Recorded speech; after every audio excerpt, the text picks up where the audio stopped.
Hola, bona tarda. Soc la mare d'un nen de 3 anys que va a una escola del Montseny i estic profundament indignada amb un taller que es va fer la setmana passada, promocionat des de la FAC, que és l'Associació de Famílies d'Alumnes de Catalunya. El taller ens va arribar al grup de pares d'infantil de 3 a 5 anys pel grup de pares de WhatsApp, promocionat per l'AFA de l'escola. El taller es deia "Al meu fill li agrada vestir-se de nena". El curs el descrivien amb 3 punts. Primer punt, reflexionar sobre com acompanyar els nostres fills durant l'etapa infantil en el procés de definir la seva identitat de gènere. Segon, acompanyar els infants a teixir relacions basades en igualtat lliures d'estereotips sexistes. Si busquem què vol dir identitat de gènere, està aguantada amb estereotips sexistes. O sigui que la primera frase i la segona ja es contradiuen. I el tercer punt, literal, de com descrivien el taller, era aprendre sobre masculinitats igualitàries allunyades de rols tradicionals. Al taller, quan vam començar, érem 33 famílies, d'etapes d'infantil, de 3 a 5 anys. Conforme anava passant el taller, es van anar disminuint les famílies. Al final, eren 24 famílies connectades. Ens van remarcar que aquest taller anava dedicat a famílies amb infants de sexe masculí. O sigui, ja aquí a mi em donava moltes dubtes si això podia ajudar a educar en l'igualtat quan ja estaven fent uns tallers diferenciats per sexe. Perquè va dir que la casuística dels nens que es vestien de nena no era la mateixa casuística que les nenes que es volien vestir de nen. Quan va començar el taller, el primer que ens van presentar va ser un ninot, un ninot dividit en 3 parts. La primera part era el cervell, la segona part era el cor i la tercera part era els genitals. Com ens ho va explicar el tallerista, en el cor trobàvem l'orientació sexual. L'orientació sexual, aquest senyor ens va dir que hi havia 3 tipus d'orientació sexual. Homosexual, heterosexual i entremig hi havia una diversitat infinita, literal, d'orientacions sexuals.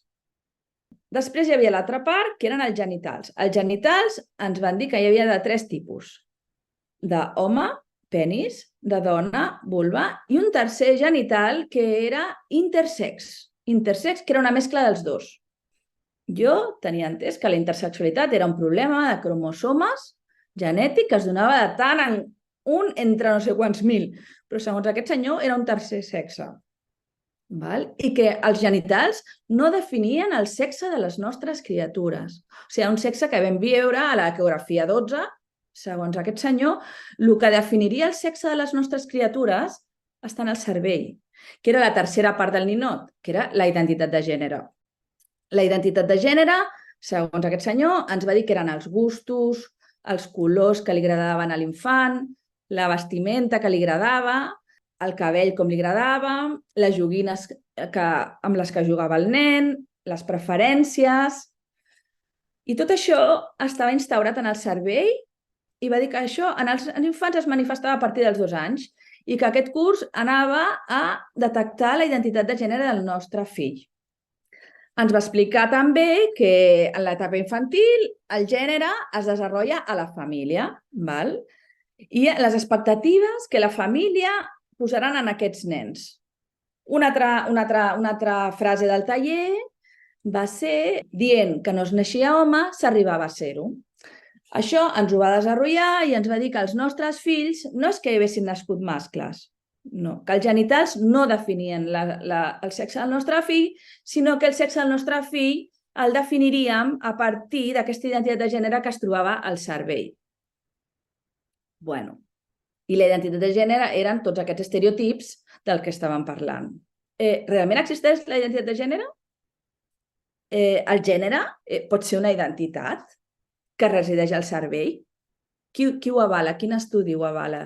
Durant la primera part del taller, les paraules claus que van anar apareixent tota l'estona eren identitat de gènere, identitat sexual, sexe assignat al néixer, afeminat, pluma, gay, homosexual, col·lectiu LGTB, acceptació, violències, no normatiu, binarisme impost. Semblava com si fos una xerrada orientada a detectar si teníem algun fill homosexual. val? O un fill gay, com si això fos un problema, com si això requerís un taller i com si això tingués cura o com si això s'hagués de tractar. Llavors, a mi això ja em semblava que era una homofòbia brutal, brutal i total. I si en el cas de que el nostre fill fos gay, què ens importa? Quina informació necessitem? No, és que m'indigno. Quina rellevància té que el nostre fill sigui gay? Perquè li va ficar molt èmfasis. Per què s'ha d'intervenir un nen que pugui ser homosexual? Per què l'hem de portar a algun lloc? Això no és homofòbia? Llavors, el que sí vull remarcar que aquestes paraules que he nombrat, la paraula trans no va aparèixer en cap moment, encara que jo la veia per tot arreu, per les imatges que ens va posar, per tanta èmfasis en la identitat de gènere, del sexe, els genitals no defineixen el sexe, tot això jo sé que és llenguatge transactivista. La paraula trans no va aparèixer en tot el taller. Però, màgicament, les solucions que aquest senyor donava pel taller, així com a mode de resum del taller, era que si teníem dubtes de la identitat de gènere del nostre fill, o veiem que es vestia de nena o que li agradaven estereotips associats a les nenes, el que s'havia de fer com a famílies era contactar associacions LGTB, Crisailis, una associació transactivista, i per tercer, que ens tindríem que anar al Servei Català de la Salut que orienta persones trans, anomenat Trànsit. Trànsit bueno, això amb infants de 3 o 5 anys, si és que detectàvem que la seva identitat, que els seus gustos, preferències, no coordinaven amb el sexe que havia nascut. Això és el resum del taller. Llavors, jo vaig posar en el xat que era una barbaritat el contingut que estava dient aquest senyor, que no hi havia res amb aval científic, que hi havia països que havien tingut aquest tipus d'ideologies en els governs amb legislacions que estaven fent marxa enrere.